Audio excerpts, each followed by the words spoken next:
अहिरे के घरे जन्म फेर दिया भले दुई पुस्त के बेर दिया।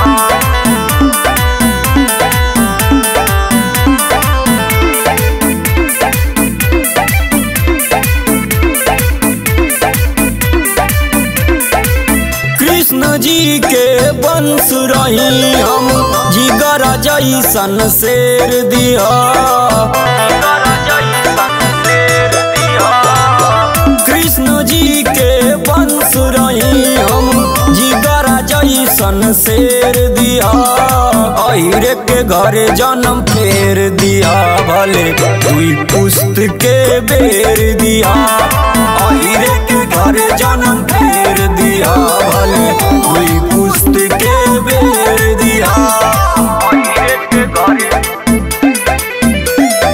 अहिरे के घरे जन्म फेर दिया भले दुई पुस्त के बेर दिया। शान नाही घटे कबहू जिलावा जवार में गरदा कबर ले रही यूपिया बिहार में। शान नाही घटे कबहू जिलावा जवार में गरदा कबर ले रही यूपिया बिहार में। वंश के बास गड़ल रहे हरदम बंसी के तू टेर दिया।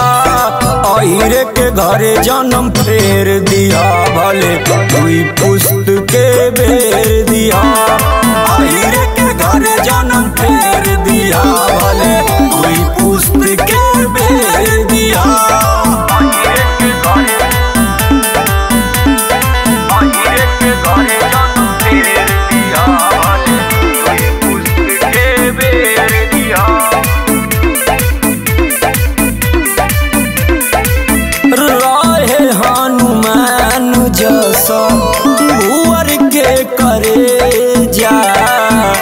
गंवरो अहिर के सना के न कब भेजा।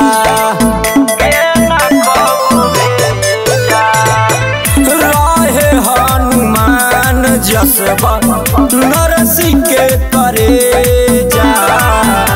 चंदन अहिर के सना के न कब भेजा।